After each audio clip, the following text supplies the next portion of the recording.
Hello guys, Rob from Iceboxauto here today. Going to show you one of the installs we're going to do today, which is on a Ford Ranger. This is on a second edition on 2015, but we say 2016 cars onwards. You'll know the difference between the earlier version and the facelift one, obviously because the screen's here. On the other one you have a big like sort of kidney shape, sort of a figure eight sort of type system on the older Ranger anyway.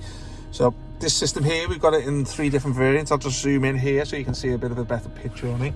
It comes with 3 different variants of the cables. There's just ones for the cars with top spec cars with the navigation and original rear camera, one for the basic level entry car, and there's another one there which is for a different variant, but obviously you'll put it into the description, the sale page, which we'll put a link into, show you which versions you will need for your particular car. But today's car had the original navigation and rear camera on there. It does work with the original rear camera too, which is a bonus in this industry, because normally you tend to either need adapters or they're just not compatible, but it is with this particular car. So this series here is our Style 3 series, which you'll find in the sale page. It comes with 432 gig of standard, but you can increase up to 6 and 128 if you wish. And this is the home page here, which obviously the navigation, the radio, apps, Bluetooth and video. This is all on the home page. You can change the skin if you want in the back end settings, so it's got a multitude of different skins that you can set up to, just by changing the home page and how it looks, sort of things. But obviously this is what we advertise it as in the website. As you can see up here, it's got the temperature, time, sound, etc. box to show you what apps are working in the background. It comes with built-in CarPlay and Android Auto. 1 second, go to there. So if we go onto the navigation here, this is where we have to set up here. So if we put, say, Google Maps as the default app, there's your Google Maps there showing up. You can choose any map of choice if you want to download it from the Play Store. If you want to download Waze, Copilot, Sigic, TomTom, whatever, it'll all go into the App Center, and then you can choose it on this navigation homepage. There's your FM AM radio here.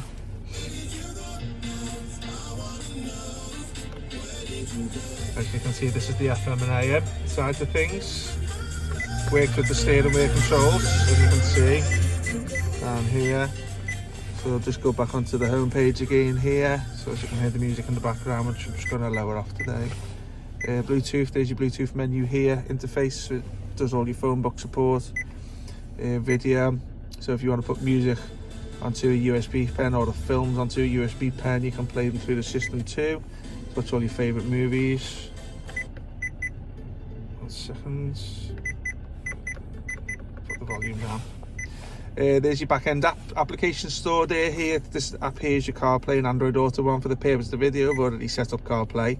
As you can see, CarPlay, and it's a nice colourful background. Very clean looking. As you can see, it's nice and swift.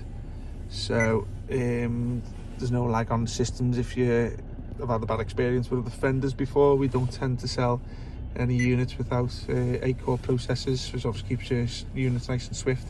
Bit of memory. If you're looking down a 4-core and one 16 gig of RAM, then obviously you're going to find lag, so just be careful when you're looking into buying these units and other vendors. We only sell the 8-core version.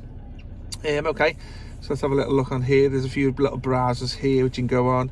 DAB radio, customers gone for the DAB radio option today. As you can see, all the stations are there.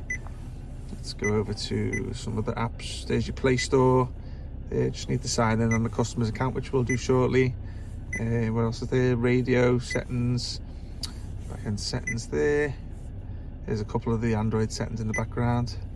Steering wheel controls, vehicle settings. So as you can see, a lot of cars CAN bus support is showing on there. Also, if you were to, let's have a little look, just press one of the buttons down there, and obviously it shows up here. Just press it again. 1 second.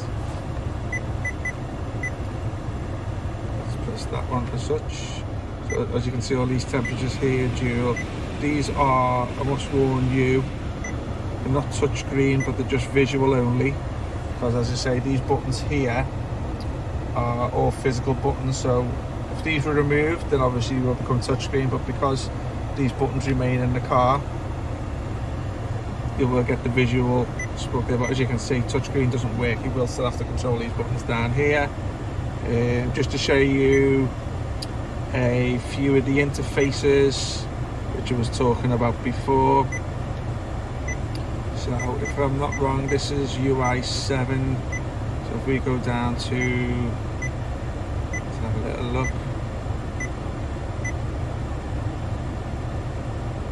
I think it's this one here, if I'm not wrong, 7171. So you can choose different UI. So if I was to choose 13, as you can see, you can change your settings here to different ones. Let's try another one. Oops.